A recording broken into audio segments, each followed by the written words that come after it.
So I'm talking about C.S. Lewis, Heidegger, the Tao, and technology. At some point I called it education without value as well. So there isn't a great deal of literature that puts C.S. Lewis and Heidegger together, and I can't imagine they ever read each other. But where we do find them mentioned in the same work, so in commentators, Heidegger is normally being invoked as exemplary of the subjectivization of value to which C.S. Lewis claims to be responding in The Abolition of Man. And this is a bit disappointing, because I think it misreads Heidegger's position, but also because two of the major themes of Lewis's work on education, the Tao, or the way, which is the source of all value, as well as this dystopian future vision in which man is abolished, are also themes to which Heidegger has devoted considerable attention. I'm just going to briefly here explore a dialogue in the light of recent calls for schools, particularly academies, to make strong statements of value. And of course the injunction that schools should encourage British values. And in a version of a paper presented at this conference a couple of years ago, one colleague argued for a centre around which a fragmenting educational community might hold, drawing on Lewis's illustrations of the Tao as a foundation that transcends democratic values. And Heidegger, on the other hand, has decried the representation of value, arguing that no one dies for mere values.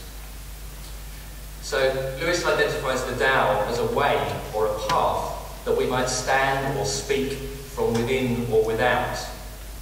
And the existential situation of finding oneself outside the Tao isn't simply a matter of free choice, but a relatively recent phenomenon in human history, an alienation that is the product of a particular technological mode of thinking, and which stands to be transferred to the coming generation by their teachers. And there may also be a specifically pedagogical stance of speaking from outside the Tao that can be adopted even in contradiction with the teacher's own implicit principles, in bad faith, as it were, because the real task of teaching in the face of such alienation is so difficult. Lewis insists, however, and initially in apparent contradiction, that the situation of standing outside of the Tao is illusory. We cannot, in fact, stand ontologically outside of the Tao. Lewis likens this situation to a branch rebelling against the tree. I'm going to move on because there's a couple of other things I want to say in the light of other talks that we've had. So the phenomenon of inauthentically taking a stance against the Tao while being ontologically constituted by it resonates with the earlier Heidegger's concept of evasion, identifying with the view that values are just so much emotional or instinctive baggage is easier than facing up to the task of making something of our lives or confronting our being toward death. Heidegger further elaborates on how technological thinking renders it increasingly difficult to achieve the authentic stance of resoluteness.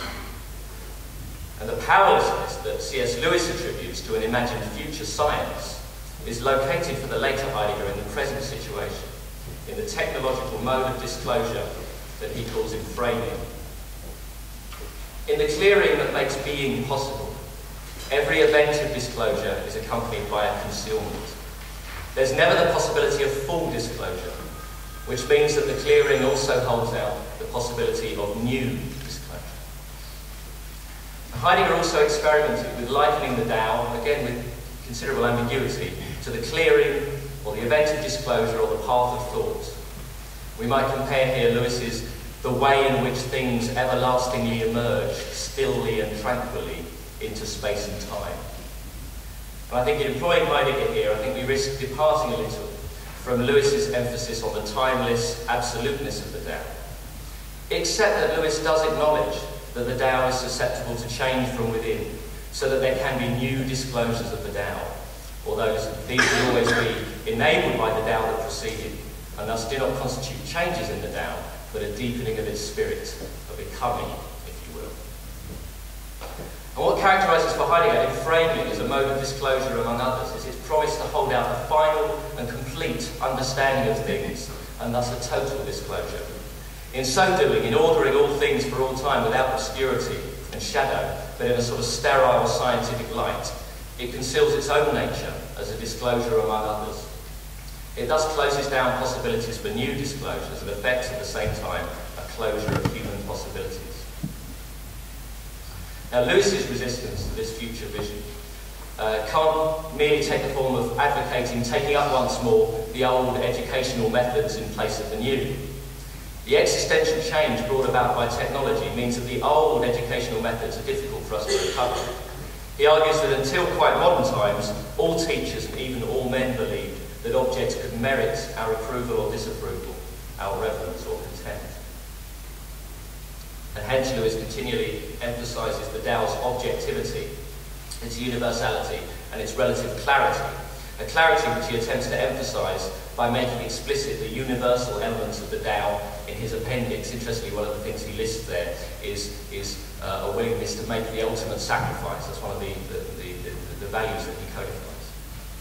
And this seems to me to be where he veers slightly off track. He acknowledges that the Tao cannot be proved. For those who do not perceive its rationality, even universal consent could not prove it. Yet for all this, Lewis's emphasis on objectivity and universality seem like appeals to reason, attempts to win back the alienated subjectivity by recourse to what can commonly be seen to be true. And this approach neglects Lewis's further insight that the Tao's power operates not because it is known to be objective or universal, but because it makes a demand on those who stand within it. It binds us because we belong to it. The Tao is not chosen but inherited. Rational claims for its objectivity or universality will not restore this relationship of belonging once it has been lost. Now Lewis acknowledges that we can't see through values, what will we see beyond them, but he still feels a need to hold them up before us. He wants us to see them clearly. However, this endeavour itself is implicated in the technological situation Lewis has so eloquently detailed earlier in the work. I think there is a further possibility. Our inability to see through the Tao is not due to its being that beyond which there is nothing to see, but its being that by which we are able to see. Where Lewis treats the Tao in some places as synonymous with traditional values, we do well to recall the history implied in tradition, rather than thinking of those values as a set of contents that might be accessible to thematisation. The tradition is effective on our being. It is the sedimentation of remembered narratives, artworks and heroes that make us what we are, rather than a set of propositional beliefs that might be consciously handed from one generation to another.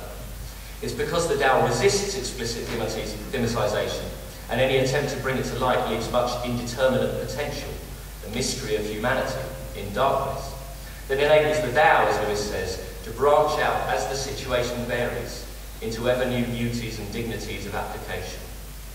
For this reason, the Tao preserves the questions and tensions that challenge us, as well as the commonplace values to which we might have explicit recourse.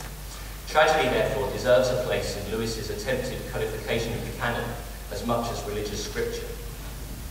While we might seek in educational practice to reflect on the background that makes possible our purposeful projects, the attempt to make explicit statements of educational value risks producing exactly the sort of abstract universal that Lewis fears.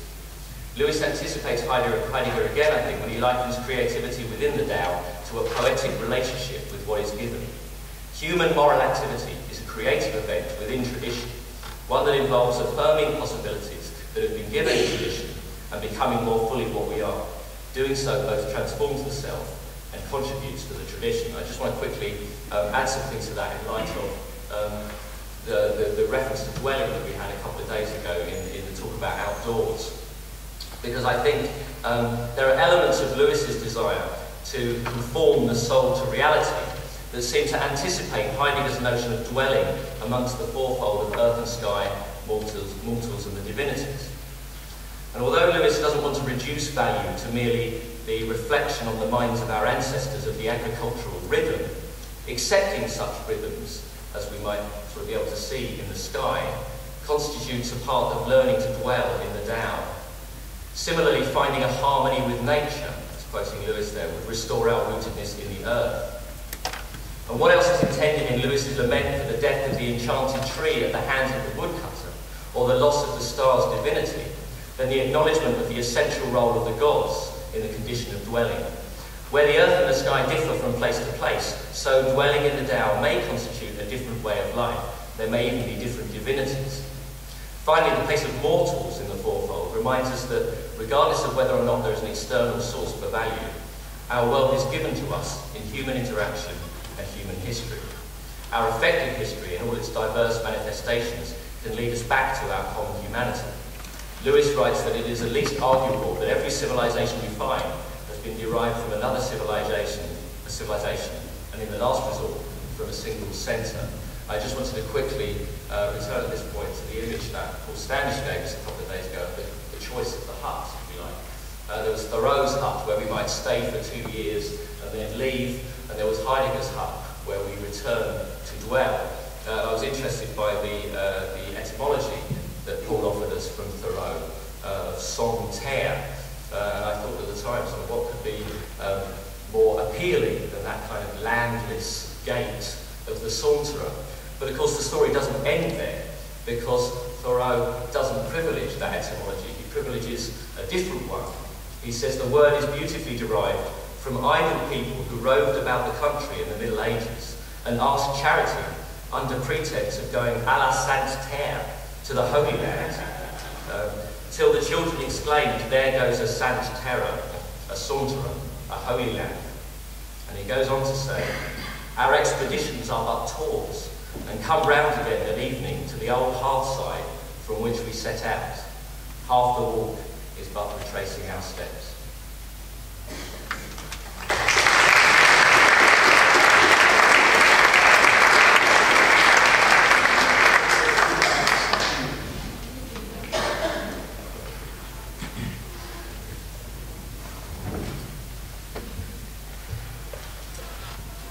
Okay,